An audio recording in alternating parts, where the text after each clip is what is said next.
We are gearing up for another week of homeschooling. Join me as I prepare my fifth graders' lessons for the week.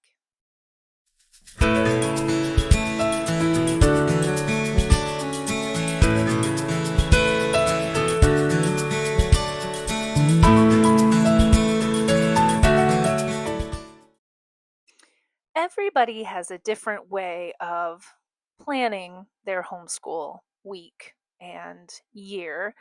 I wanted to bring you along to show you how I plan week by week this time for my fifth grader.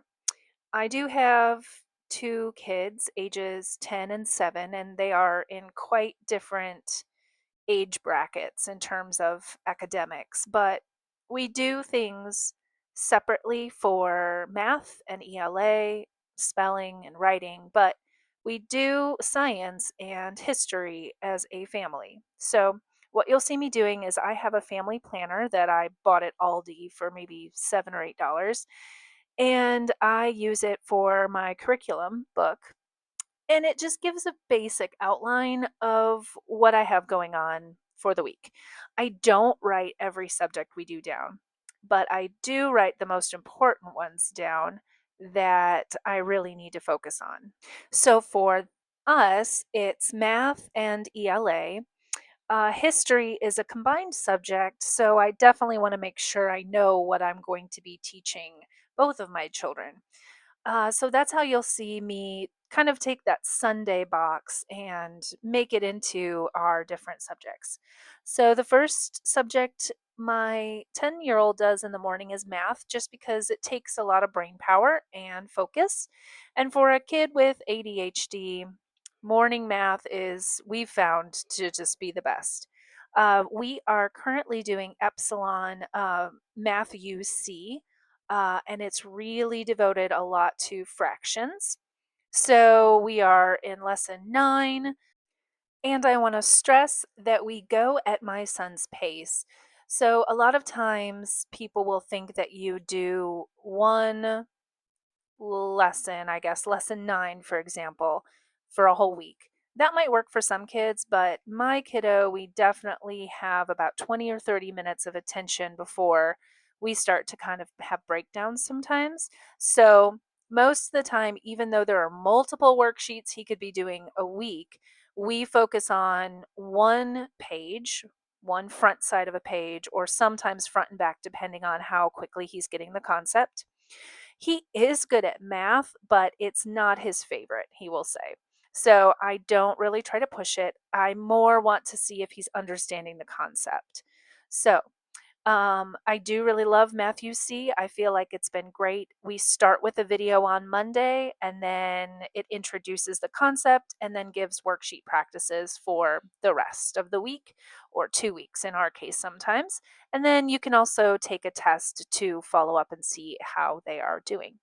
So math is what we start out with first, I should say, and then we go to you can see me actually putting, he has a math folder. I put his previous week's lessons in there, and then I fill the left side with things that we will be working on for the week. So he can go to his math drawer, pick up his math pages that he needs for the day, and kind of get started.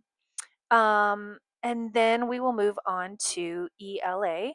And our ELA program is the Mosdos Press Literature Choral.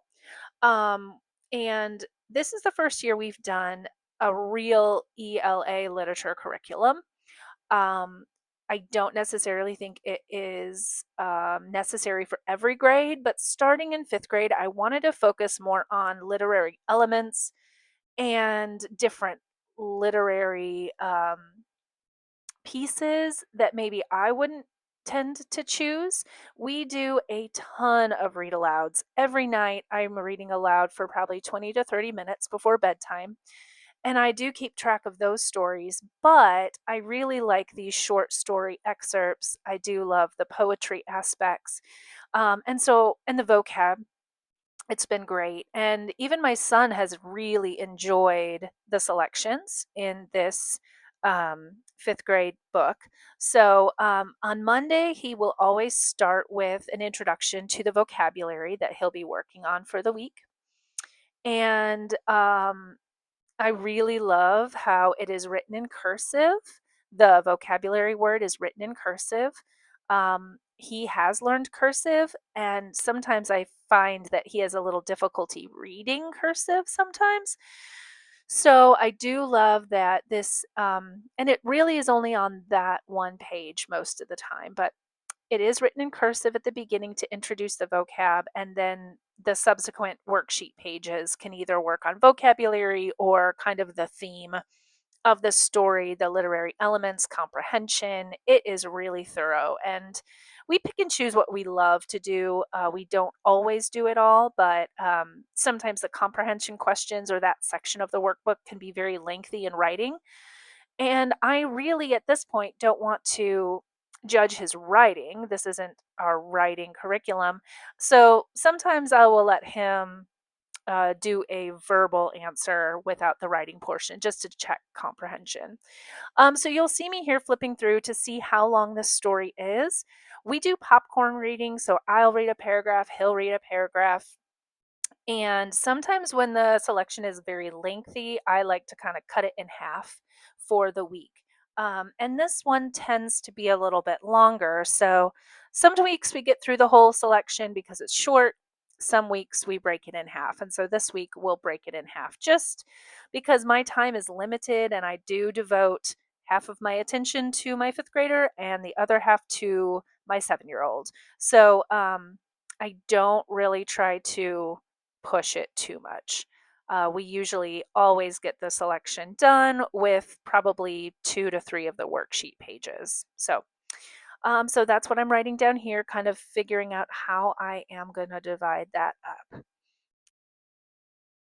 Before we move on to another subject, I will say one more thing about Mosdos is that I notice it is very thorough. And so don't feel like you have to do all of it. Otherwise, it could be completely overwhelming. But like anything in homeschooling, it's just a tool. Curriculum is a tool that you can use. You do not have to live and die by it. And so we definitely do not. Here's the page I was talking about. A lot of times that's a lot of writing for him, so he can just verbally answer the questions. Here, he will probably do the writing just because it's not sentences or essays or paragraphs. But so we do get a little bit of writing in, but that's not really the main focus of our literature curriculum. So like I said, overall, we love the program. My son has really enjoyed the stories. He does really like ELA and listening to stories, so that's kind of up his alley. And then I am just making sure that I write down what pages we're doing for the week, and I'm moving on to our next subject, which will be history. And we will be focusing on fifth grade history this year. I have my 7-year-old come along for the ride. He will follow along with what we are learning about this year, which is a lot of colonial times, American Revolution, westward expansion, all the way up until the Civil War. So we use these Evan Moor History Pockets books. It is wonderful for us because it is not heavy. It does not have chapters upon chapters of heavy reading and writing and very high academic skills, but it does touch on the main subjects that give you a basis for your history lesson. And it has a lot of activities that you can cut, color, make. Sometimes there's recipes. It is wonderful, and my kids have loved history. They enjoy it so much. And so you'll see here this week we'll be focusing on some of the causes of the Revolutionary War, including the main highlights, which Boston Massacre, the Tea Party, a lot of those that we all learn about. And that, like I said, will serve as our beginning point. Where we dive deeper is we'll add in stories, both fiction and nonfiction. We'll add in picture books. We'll add in videos from Brain Pop or YouTube, um, and then just do some basic Google search on the topic Revolutionary War. There are so many websites out there where you can use as resources, museums. I am fortunate enough to have a sister that lives in the New England area, so we will definitely be planning on taking a trip up that way sometime in the near future to really delve into the places that were super important in our early American history. So I love taking trips. I love bringing history to life. I was fortunate enough to have a mother who was a social studies teacher for fifth grade, so she's a great resource too. So, and then you'll see me skip on to our next subject for my fifth grader, which is spelling. We really have liked all about spelling.